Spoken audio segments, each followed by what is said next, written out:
নমস্কার বন্ধুরা, ভদ্রসর study centre চ্যানেলে তোমাদের স্বাগতম। নাবার্ড নিয়োগ 2025 এর জন্য আবেদন শুরু হয়েছে। তোমরা যারা যারা ভিডিওটা দেখেছো তারা অবশ্যই কিন্তু আবেদন করেছো, আবার অনেকে আবেদন করতে গিয়ে অনেক ধরনের সমস্যা হচ্ছে। তো সেই জন্যই আজকের এই ভিডিওটার মাধ্যমে তোমাদের সম্পূর্ণ স্টেপ বাই স্টেপ প্রত্যেকটি তথ্য দিয়ে তোমাদের কিভাবে আবেদন করতে হবে সেই ব্যাপারটা তোমাদের কাছে তুলে ধরবো। যেখানে দেখো তোমাদের মাধ্যমিক থেকে শুরু করে উচ্চ মাধ্যমিক বা গ্র্যাজুয়েশন যোগ্যতার প্রত্যেক প্রার্থীরাই কিন্তু আবেদন করতে পারে। এই ভিডিওর মাধ্যমে তোমাদের বেতন, বয়স, নিয়োগ পদ্ধতি A to Z সম্পূর্ণ তথ্য থাকবে। প্লাস এখানে কিন্তু আবেদন করার সম্পূর্ণ প্রসেসটা আমি এই ভিডিওতে দেখাবো। খুবই গুরুত্বপূর্ণ ভিডিও, তার জন্য স্টেপ বাই স্টেপ দেখো। অবশ্যই তোমরা কমেন্টে জানাবে তোমরা কোন জেলা থেকে এই ভিডিওটা দেখছো। তো বন্ধুরা, আমি ওয়েবসাইটটা ওপেন করে নিয়েছি। তোমরা দেখো তোমাদের এই যে নিয়োগটি করা হচ্ছে সেটা নাবার্ডের সাবসিডিয়ারি ন্যাপফিন্সের তরফ থেকে। এবার ন্যাপফিন্সটা কি তোমরা অনেকেই জানো যে বিভিন্ন বন্ধনের যেসব গোষ্ঠীগুলো আছে, ঠিক গোষ্ঠী যেরকম ওম্যান এম্পাওয়ারমেন্টের বিভিন্ন ধরনের কাজ করে, যে যাতে মেয়েরা যাতে আরও স্বনির্ভর হতে পারে, যাতে তাদের বিভিন্ন রকম ফিনান্সিয়াল স্ট্যাটাসটাকে যাতে ডেভেলপ করা যায়, সেই রকম টাইপের কাজগুলোই কিন্তু এই ন্যাপফিন্স কিন্তু করে থাকে। ঠিক আছে, সেটাকে পুরোটাই অর্গানাইজ করছে কিন্তু নাবার্ড। এবার এখানে আমরা যদি দেখি অল ওভার ইন্ডিয়া বিভিন্ন জায়গায় কিন্তু নাবার্ডের বিভিন্ন রকমভাবে এরা কাজ করে। ঠিক আছে, তো এবার আমি যদি এখানে কেরিয়ার সেকশানে যাই, কেরিয়ার সেকশানে তোমাকে ক্লিক করতে হবে। আমি এর অফিসিয়াল লিঙ্কটা দিয়ে দেবো ডেসক্রিপশানে। তোমরা সেখান থেকে তোমরা দেখতে পাবে বিভিন্ন স্টেট, যেমন দেখো কেরালা আছে, বিহার আছে, মহারাষ্ট্র আছে, ওয়েস্ট বেঙ্গল আছে, তারপরে তামিলনাড়ু আছে, কর্ণাটকা আছে, ছত্তিশগড় আছে, ঝাড়খণ্ড আছে, রাজস্থান আছে। এই সব জায়গায় তোমাদের কাস্টমার সার্ভিস অফিসার পোস্টে নিয়োগ করা হচ্ছে। তারপরে কাস্টমার সার্ভিস এক্সিকিউটিভ আছে। ঠিক আছে, আরও বিভিন্ন দেখো সেখানে তোমাদের ব্রাঞ্চ হেড আছে এইসব জায়গায়। ঠিক আছে, তো এবার আমি আবেদনের প্রসেসটা তোমাদের দেখাচ্ছি। আমি ওয়েস্ট বেঙ্গল স্টেটটাকে সিলেক্ট করছি। তোমরা চাইলে যে কোনো স্টেট তোমরা সিলেক্ট করতে পারো, কিন্তু মাথায় রাখবে যে কোনো একটি স্টেটেই কিন্তু আবেদন করতে পারো। ঠিক আছে, একাধিক স্টেটে কিন্তু অ্যাপ্লাই করা যাবে না। তুমি চাইলে ত্রিপুরাতেও আবেদন করতে পারো, সেটা তোমার ব্যাপার। কিন্তু যদি আসাম থেকে আবেদন করো, যেহেতু তোমরা এখানে আসাম দেখতে পাচ্ছ না, আসামের যারা প্রার্থী তারা কিন্তু ওয়েস্ট বেঙ্গলেও অ্যাপ্লাই করতে পারে, অথবা তোমরা ত্রিপুরাতেও অ্যাপ্লাই করতে পারো, বা যে কোনো স্টেটে তোমরা অ্যাপ্লাই করতে পারো। তো এবার দেখো তোমাদের আবেদন করার প্রসেস দেখাচ্ছি। তোমাদের অবশ্যই কিন্তু এখানে ভিউ অপশানে ক্লিক করে তোমাদের দেখে নিতে হবে যে কোন পোস্টের জন্য কি যোগ্যতা। যেমন দেখো এখানে উচ্চ মাধ্যমিক পাস যোগ্যতা, ওয়েস্ট বেঙ্গলের যে কোনো জায়গায় তোমাদের পোস্টিং হবে, এবং তোমাদের ফ্রেশার ক্যান্ডিডেট কিন্তু এখানে এলিজিবল। তো এবার আবেদন কিভাবে করবে? আবেদন করার জন্য তোমাদের দেখতে পাবে একটা অ্যাপ্লাই বলে সেকশন দেখতে পাবে। তো এইখানে জাস্ট আমি ক্লিক করে দেবো। ক্লিক করার পরে দেখো তোমাদের এখানে যে পোস্টে তুমি অ্যাপ্লাই করছো সেটা হচ্ছে কাস্টমার সার্ভিস অফিসার। ওকে, এখানে মাধ্যমিক যোগ্যতার যে পোস্টগুলো সেগুলো যখন তোমরা দেখবে যে আপডেটে আছে, সেখানে কিন্তু তোমাদের মাধ্যমিক যোগ্যতার পোস্ট থাকবে, সেখানে তুমি অ্যাপ্লাই করে দেবে। আর এই পোস্টের জন্য যারা উচ্চ মাধ্যমিক বা গ্র্যাজুয়েশন করেছে তারা কিন্তু প্রত্যেকে অ্যাপ্লাই করতে পারে। তো এখানে দেখো তোমাদের ফার্স্ট নেম আসবে, তারপরে এখানে লাস্ট নেম দেবে। তো ফার্স্ট নেম আমি দিয়ে দিচ্ছি। আমি তোমাদের পুরো ফর্ম ফিল আপটা তোমাদের দেখাচ্ছি, খুব ধীরে সুস্থে দেখো।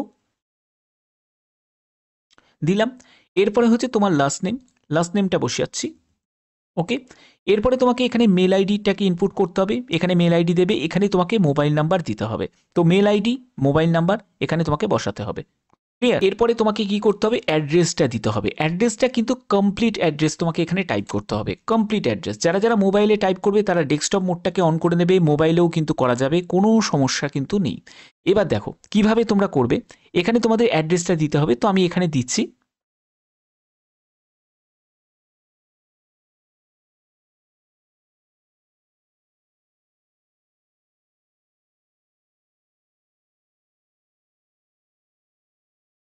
ঠিক আছে, এরকম দিয়ে দেবে। তারপরে ধরো তুমি পোস্ট অফিসটা দিয়ে দেবে। ঠিক আছে, পোস্ট অফিস দিয়ে দেবে। ওকে, তারপরে তুমি ডিস্ট্রিক্ট দেবে, ডিস্ট্রিক্ট এখানে দিয়ে দিলে, ডিস্ট্রিক্ট বলে লিখে তারপরে তুমি এখানে দিয়ে দিলে, ডিস্ট্রিক্ট দিয়ে দিলে। ওকে, হয়ে গেল। এরপরে হচ্ছে তুমি সিটি দিয়ে দিলে। যেরকম একটা অ্যাপ্লিকেশন ফর্মেতে তোমাদের যেরকম অ্যাড্রেসের জায়গা যেরকম থাকে, সিটি থাকে। ঠিক আছে, এরকম দিয়ে দিলে। ওকে, হয়ে গেল। এরপরে তোমাকে স্টেট দিতে হবে, স্টেট দিয়ে দেবে। ওকে, তো এই জায়গাটা একটুখানি এটা একটা কমা চলে আসবে, কমা দিয়ে দিতে হবে। আমি পুরো একদম সরাসরি তোমাদের দেখাচ্ছি। দেখো স্টেট দিয়ে দিলে, তো ওয়েস্ট বেঙ্গল আমি দিয়ে দিলাম। ওকে, হয়ে গেল।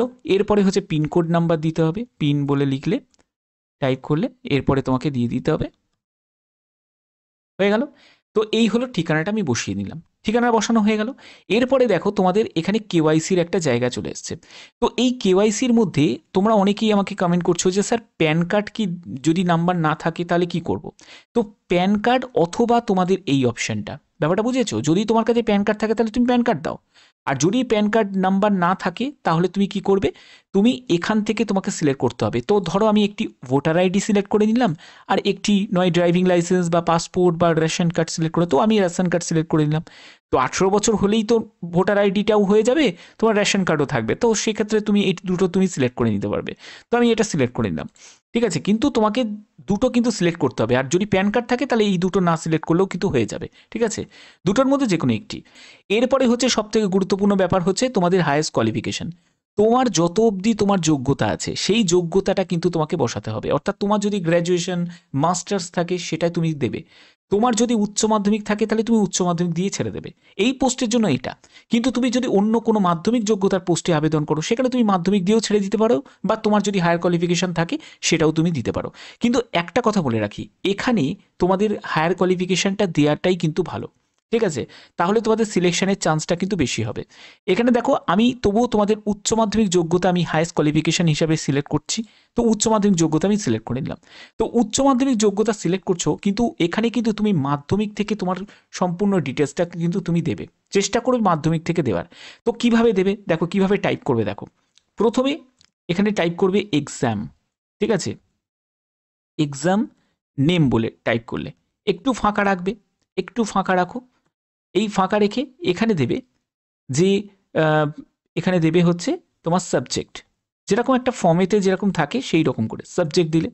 এই জায়গাটায় আরেকটু ফাঁকা রাখলে সাবজেক্টের পরে কি থাকে, year of passing, year of passing, year of passing, ঠিক আছে।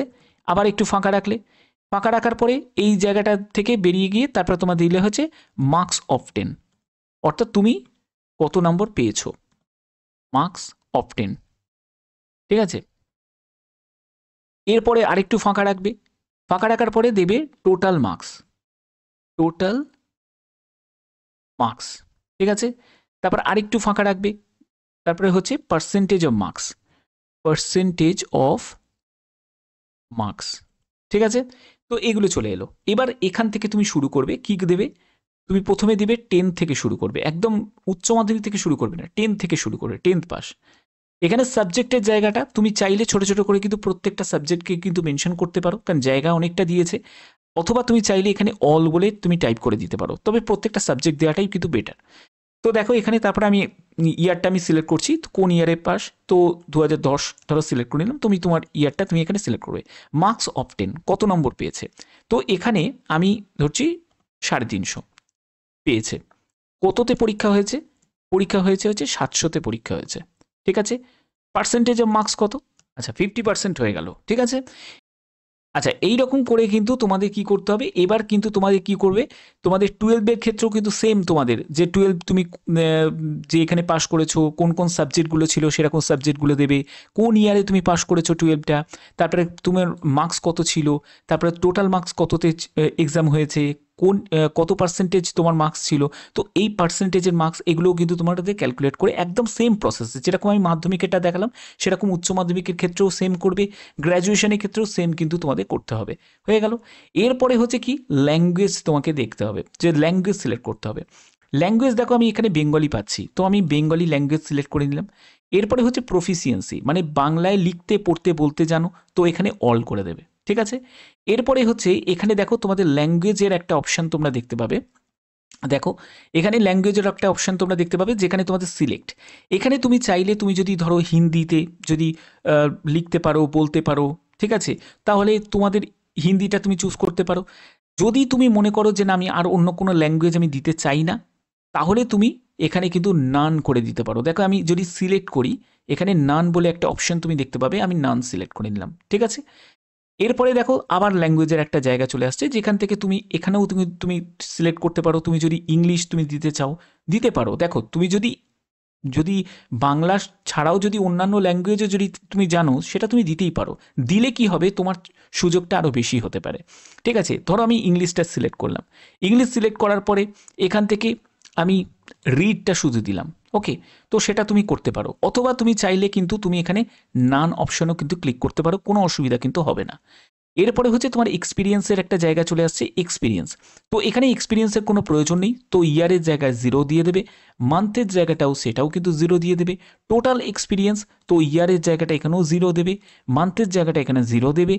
নোটিস পিরিয়ড, দেখো নোটিস পিরিয়ডটা মানে হচ্ছে কি, ধরো তুমি সিলেক্ট হলে, সিলেক্টটা কিভাবে জানতে পারবে যে তুমি সিলেক্ট হয়েছো নাকি, সেটা জানতে পারবে তোমার ফোনেতে কিন্তু এসএমএস আসবে বা মেল আসবে, সেটার মাধ্যমে তুমি জানতে পারবে যে তুমি সিলেক্ট হয়েছো, যে তোমাকে ইন্টারভিউয়ের জন্য বা বাদ বাকি যদি কোনো রিটিন হয় তো সেই প্রসেসের জন্য তোমাকে ডাকা হবে।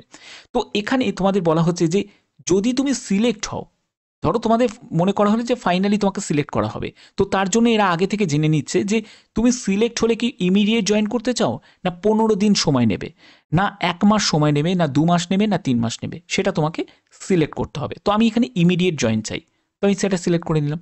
এরপরে হচ্ছে কারেন্ট সিটিসি পার ইয়ার, যাদের অভিজ্ঞতা আছে তাদের ক্ষেত্রে, এটা তোমার ক্ষেত্রে নয়, তার জন্য তুমি এখানে 0 দিয়ে দেবে, দেখো এখানে 0 দিয়ে দেবে, ঠিক আছে। এরপরে এই চেকবক্সে তোমাকে ক্লিক করতে হবে, দেখে নিতে হবে যে তোমাদের সব কিছু ঠিকঠাক সিলেক্ট করেছো নাকি। তো আমি দেখো এগুলো সবই কিন্তু ঠিকঠাক সিলেক্ট করে নিয়েছি। তোমাদের যদি মনে হয় যে সম্পূর্ণ সব কিছু তুমি ঠিকঠাক সিলেক্ট করে নিয়েছো, তাহলে কিন্তু এখানে তুমি সাবমিট করবে। আদারওয়াইজ কিন্তু যদি তোমার মনে হয় যে কোনো জায়গায় তুমি ভুল হয়েছে, তাহলে সেটা কিন্তু একবার কারেকশন করে নেবে, কারণ পরবর্তী সময় তুমি কিন্তু আর কারেকশন করতে পারবে না, বা একাধিক আবেদনও তুমি করতে পারবে না। অবশ্যই সেই ব্যাপারটা তোমাকে খেয়াল রাখতে হবে। তো আমি সম্পূর্ণ ঠিকঠাকই কিন্তু ফিল আপ করেছি। তো এই জায়গাটায় আমি সাবমিট অপশানে ক্লিক করছি। সাবমিট অপশানে ক্লিক করার পরে দেখো এখানে দিয়েছে ডিটেলস সেভ সাকসেসফুলি, অর্থাৎ এই যে ডেটাগুলোকে আমি ইনপুট করেছি সেগুলো কিন্তু সাকসেসফুলিভাবে সেভ হয়ে গেছে, ঠিক আছে। এবার তোমাদের কি করতে হবে, এবার আর কিছুই করার কোনো প্রয়োজন নেই। যখন তুমি সিলেক্ট হবে বা যাই হবে না কেন, সেই ইনফরমেশন তোমার কাছে এসএমএস বা মেলের মাধ্যমে পৌঁছে যাবে। যখনই কোনো আপডেট আসবে, বা এর ক্ষেত্রে যদি কোনো এক্সাম হয় বা কিছু যদি হয়, সেটার ব্যাপারে যদি কোনো আপডেট আসে, সেটা নিশ্চয়ই তোমাদের জানিয়ে দেবো। এর জন্য চ্যানেলটাকে সাবস্ক্রাইব করে রাখবে, এরকমই গুরুত্বপূর্ণ আপডেট প্রতিনিয়ত আমি তোমাদের কাছে প্রোভাইড করে থাকি। আর এরকমই গুরুত্বপূর্ণ আপডেট প্রতিনিয়ত পাওয়ার জন্য অবশ্যই কিন্তু চ্যানেলটাকে তোমাদের সাবস্ক্রাইব করে রাখতে হবে। আর একটা কথা তোমাদের বলে রাখি, সেটা হচ্ছে এখানে তোমরা বেতন কত টাকা পাবে। দেখো, যেহেতু তোমাদের অফিসার স্কেলগুলোতে তোমাদের নিয়োগ করা হচ্ছে, তো সেক্ষেত্রে বেতন মোটামুটি ধরে রাখতে পারো 30,000-এর ওপরেই তোমাদের বেতন থাকবে, ঠিক আছে। 30 থেকে 35,000-এর মধ্যেই তোমাদের বেতন থাকবে, এটা স্টার্টিংয়ের ক্ষেত্রে আমি বলছি। বাদবাকি যা আপডেট আসবে সবার আগে সেই ইনফরমেশন তোমাদের কাছে আমি পৌঁছে দেবো, কোনো চিন্তার কিছু নেই। তো আশা করি ভিডিওটা ভালো লেগেছে। এরকমই গুরুত্বপূর্ণ আপডেট পাওয়ার জন্য অবশ্যই চ্যানেলটাকে সাবস্ক্রাইব করে রাখবে, বেল আইকনটাকে অল করে রাখবে। এখনের মধ্যে এটুকুই, টাটা।